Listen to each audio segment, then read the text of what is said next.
So tool number 7 is a brass stone leveler. You use this when you're flush setting stones. Now, when you're setting little diamonds or, little faceted stones, like gypsy set or flush set, you need to press them down into their little seat and make sure they're nice and level.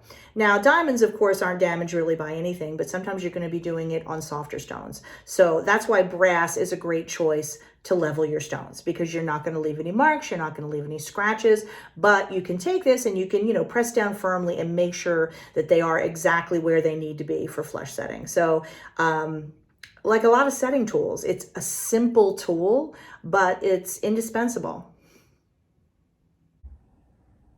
So this is the brass stone leveler. You can hold it in the palm of your hand just like the other tools, but also if you're really just working with little tiny stones and you're just pressing them in and making sure they're level, you can use it just like this with your forefinger right on top and the rest of your fingers holding it like so, and you can just use this to press down and make sure your stones are in there nice and level in their little seats, just like this.